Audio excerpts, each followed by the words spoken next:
convocamos a Pablo Mieres, candidato a la presidencia por el Partido Independiente. Gracias. Bueno, buenas tardes a todos, a todas. Un gusto realmente estar nuevamente acá.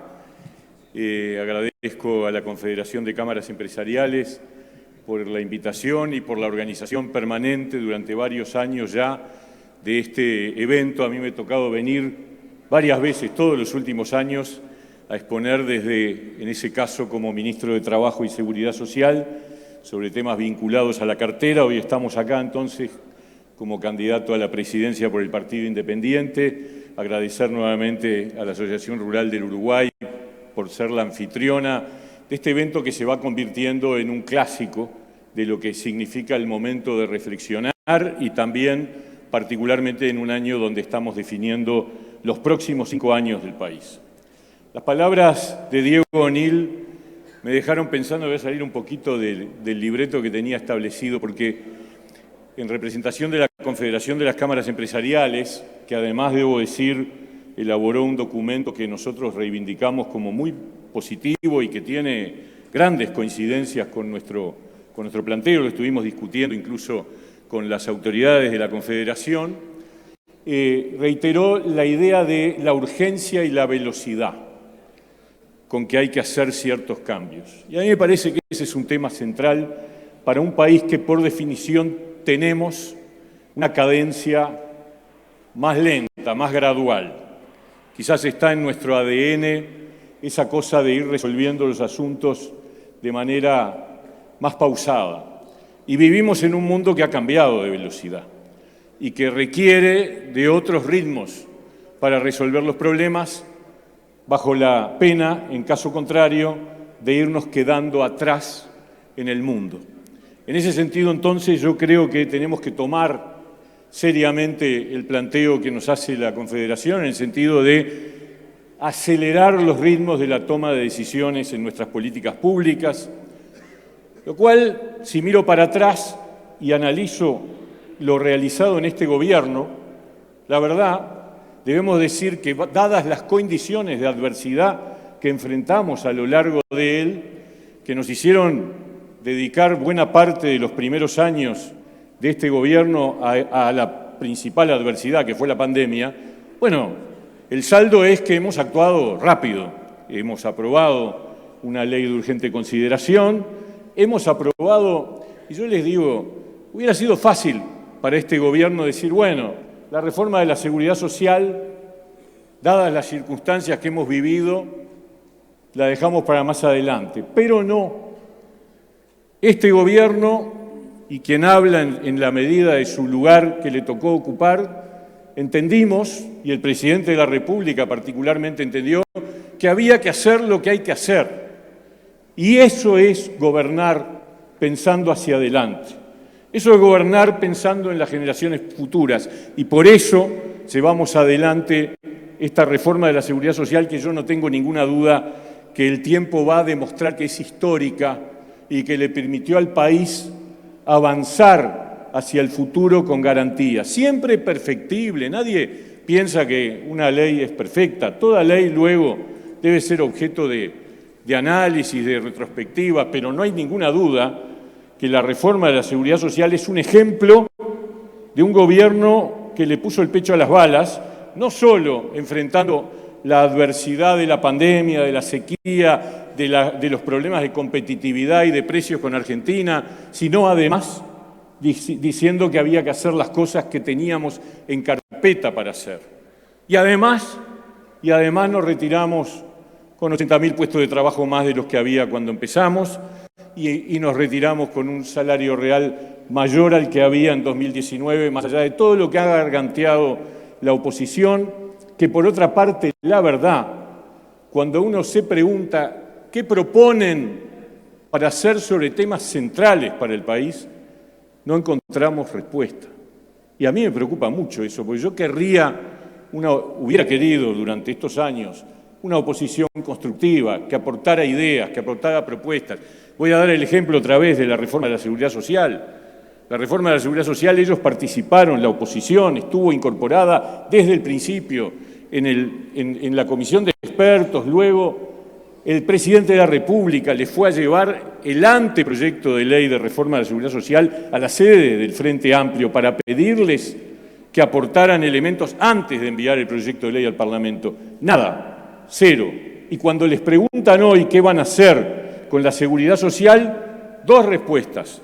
Lavarse las manos frente a un plebiscito que de ganar tira por la borda al país. Y lo digo, miren que todos los que me conocen saben que yo no soy de decir cosas tremendistas ni radicales, pero tengo que decir, este plebiscito lleva al país a la catástrofe, lleva al país al fracaso.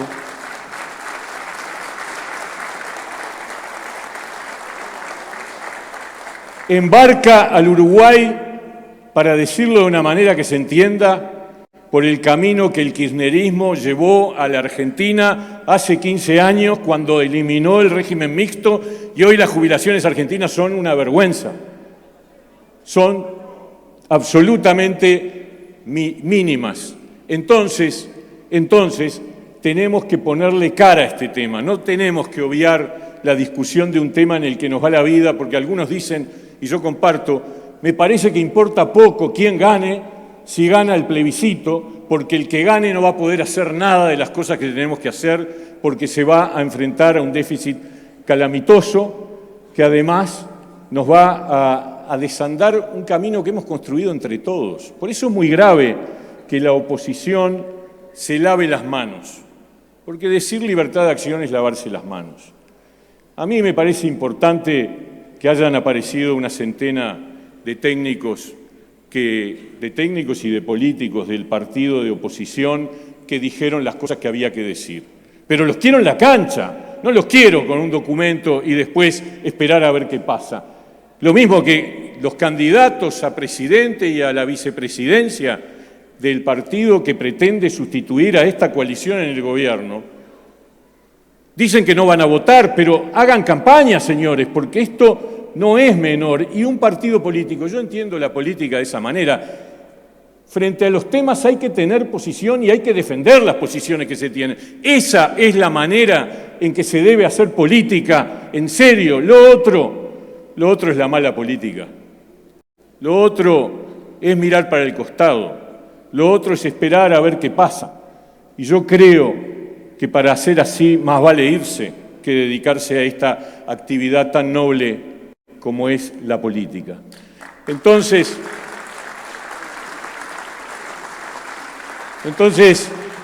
yo quiero decirles, vamos a seguir haciendo lo que hay que hacer.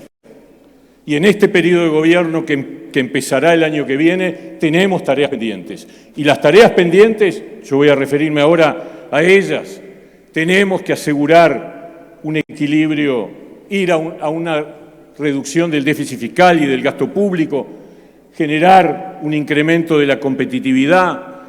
Este gobierno aprobó la regla fiscal, una reivindicación que nosotros veníamos haciendo hacía mucho tiempo y que aplaudimos absolutamente, pero hay que profundizar la regla fiscal. Es un logro relevante, pero tenemos que desarrollarla en mayor profundidad y con mayores garantías para asegurarnos a nosotros mismos el control que tenemos que tener en el ejercicio del gobierno quienes tenemos la función de gobernar. Tenemos que modernizar y profesionalizar la gestión pública. Tenemos que revisar la estructura de gestión del Estado.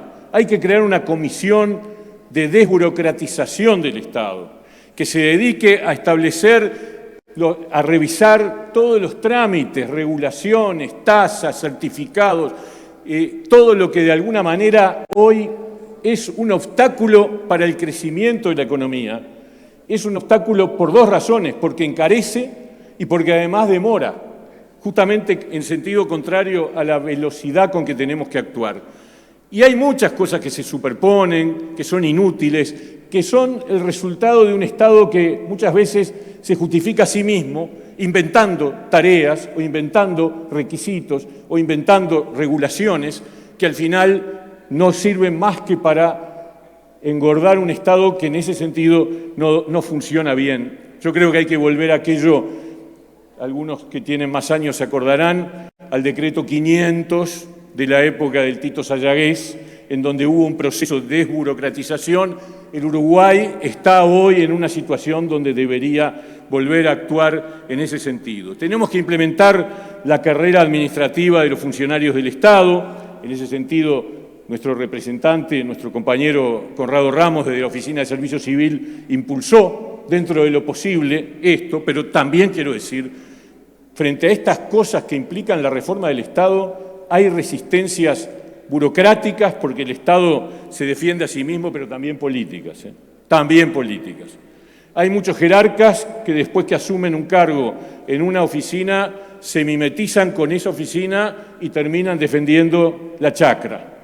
Y eso es un problema que tenemos como sistema político. No le echemos la culpa solo a la burocracia estatal. También tenemos un problema entre nosotros mismos y tenemos que superarlo, porque si no, no estamos cumpliendo bien con el objetivo de aceptar que haya cosas, que haya gente que no les gusta, pero que hay que hacerlas igual, porque es la única manera de avanzar.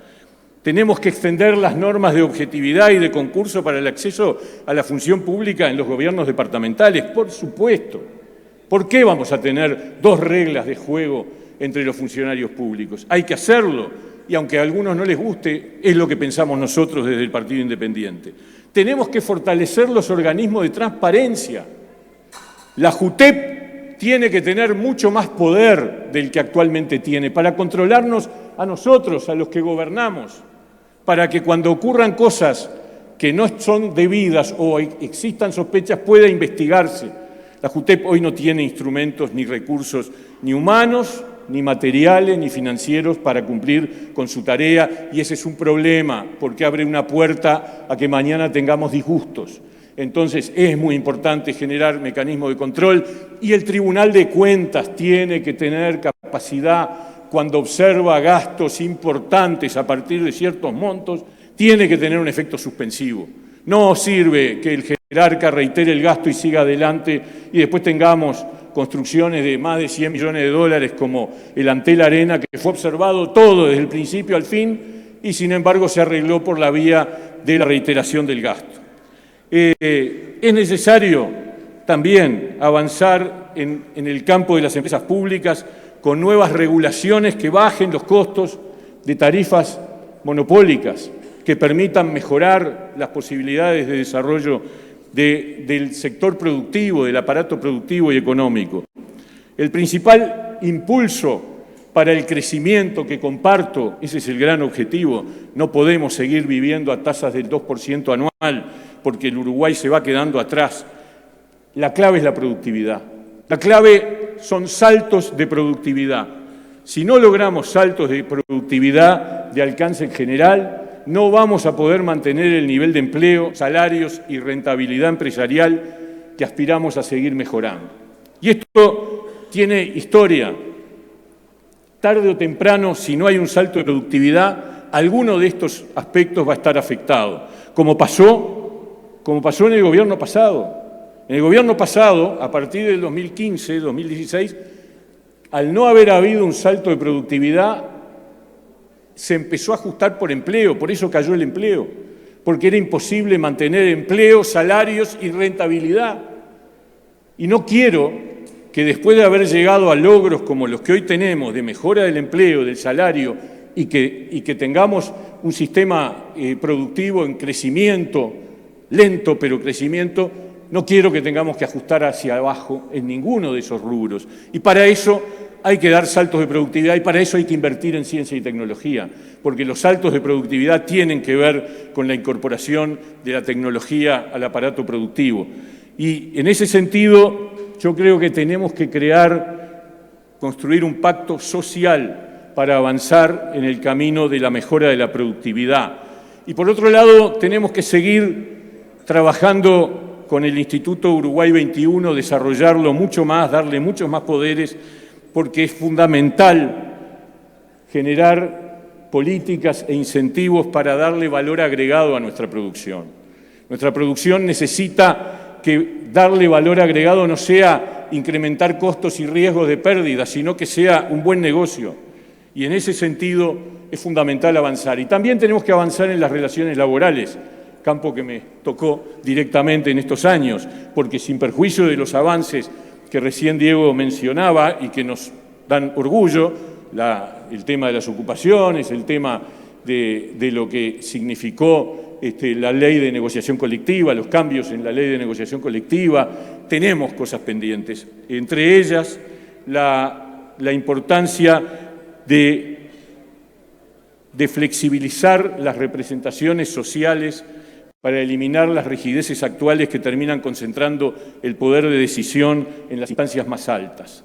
También tenemos que establecer mecanismos objetivos para los descuelgues y tenemos que flexibilizar las normas con respecto a la distribución de los tiempos del trabajo y del fraccionamiento de las licencias. En materia internacional, ¿qué les voy a decir? Seguimos creyendo que, bueno, es la razón del artillero. El Uruguay tiene un mercado muy pequeño y, por lo tanto, nuestro crecimiento depende de la apertura al mundo. Y hay que seguir empujando. No hay que venderse espejitos.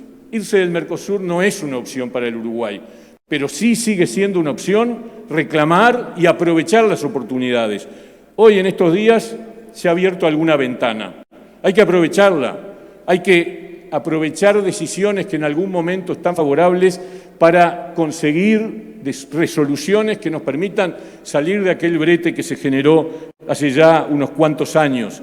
Pero tampoco podemos descartar, si el Mercosur sigue siendo tan contradictorio con nuestras posibilidades, tampoco podemos descartar la posibilidad de negociar y acordar un estatuto diferencial que permita a un país como el nuestro, de las dimensiones como el nuestro, desarrollar un camino propio con acuerdo de partes y no tener el problema que tenemos hoy de que no podemos avanzar porque es una camisa de fuerza que nos tranca las oportunidades. De todas maneras, el acuerdo transpacífico es una gran oportunidad porque ahí son una veintena de países y entraríamos directo y ahí el bloqueo no tiene ninguna significación, o mejor dicho, no se podría verificar. Termino con 2 palabras sobre los temas sociales. Para este partido, reducir la pobreza infantil a la mitad es nuestra prioridad número 1.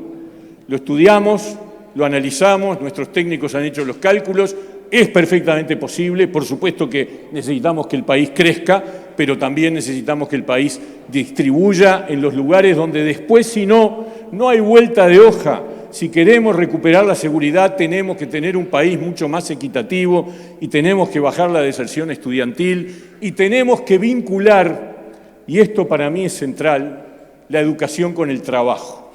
Si seguimos educando totalmente ajenos al mundo del trabajo, como lamentablemente el sistema educativo uruguayo sigue siendo, es muy difícil bajar el desempleo juvenil que tenemos, porque los gurises no adquieren las capacidades y las competencias que se requieren hoy en un mercado de trabajo. El mercado de trabajo va mucho más rápido que el sistema educativo. El sistema educativo es burocrático, es lento, es refractario a los cambios, mientras que el mundo del trabajo es una luz.